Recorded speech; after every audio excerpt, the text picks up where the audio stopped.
So in this video, I want to talk about one of the example of SAT math problem, and the question is the function f is defined by a polynomial. Some values of f and f of x is defined right over here, in which following should be a factor of f of x. And there are some choices right over here. And before we think about solving for the questions, let's think about in terms of a solutions of the question. First, we need to think about in terms of a function because this is all about a function problem. And also, we need to think about in terms of a systems of polynomials of the function. Think about in terms of a function of this question. So for a function of this question, as we have learned in the last videos, it will going to be f in this case. And for the function, it always should contain a specific factor, which will going to be at first x. And it will contain a specific equation for it. But in this case, it is satisfied by a polynomial, and they didn't give us much information for it. And if you think about in terms of a function, it will going to be input, which means we input a value to the factor of the function x. And then there will be a function, and then there will going to be a specific output. So we can see that this is how the function works. So let's think about in terms of this chart right over here. The reason why they had gave us a chart is to think about in terms of a function. So if you think about it, for the first one, it says if we input it, and we need to know that the f, if it's simplified, it will going to be y. And then y of x will going to be, if we think about in terms of y of the function, and if we input the value to the 2 to the x, it should give us 1, which means the y a output will going to be 1.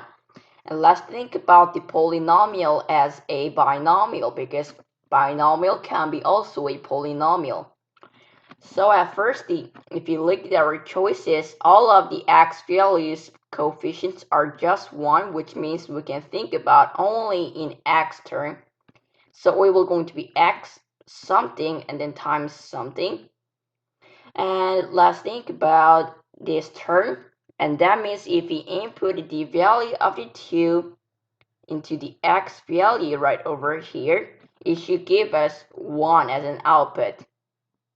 So that means this term should be something, but in terms of a binomial theorem, the binomial's rule is that the left side should always, left or right side, one side should always be 0, and then the left or right side should be always a binomial.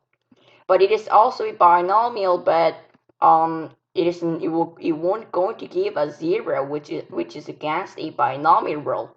So that means we can see that it is not equal to 0. That means we can cancel this out from our answers. And we can also say that the value of the x minus 2, which means this term will going to make 0 according to a binomial theorem, as we input the value of x as 2 right over here. 2 minus 2 will make it 0, so we can say that the value of a, we can cancel it out. And let's think about in terms of a second one.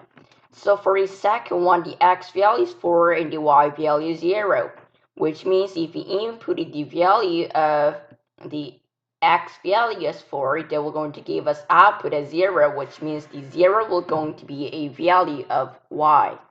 Input value will going to be x and the output value will going to be y. So we can think about in this way that this makes 0, which is an output, y of the x value is 4, and that should be equal to some binomials or some polynomials, but the binomials is easy to think about as polynomials. So we're going to be x something and then times something. But if you think about it, we can see that the value of the y, which we're going to be output of this function, we're going to be 0, which satisfy the binomial rule so far. And the right side will going to be binomial. And if you input the value of the 4, so as the 4, then this will going to be 0, which means this term will going to be 0 over this term will going to be 0. But we can think about only one terms that are given with the informations. So at first we can see that x something will going to be 0, and we know that the value of the input of the value of the x will going to be a 4. And for this value, it can be negative or positive, both of them, but this should be made into 0, which means this is a value of the x. That means it should be opposite of this, which will going to be negative 4. And this will clearly makes the value as output of 0, because the x value will going to be 4. 4 minus 4 is will going to be 0. So we can see that our answer for this question will going to be our answer C for it. And also we can think about in terms of our graph, but we have too many variables, and also we don't even know how many binomials or polynomials that they have. So we can only think about in terms of the answer of this question. And all you have to think about is ideas of a function of input and the output, how function works. And also going to think about in terms of a systems of polynomials, how polynomials are satisfied by the rules.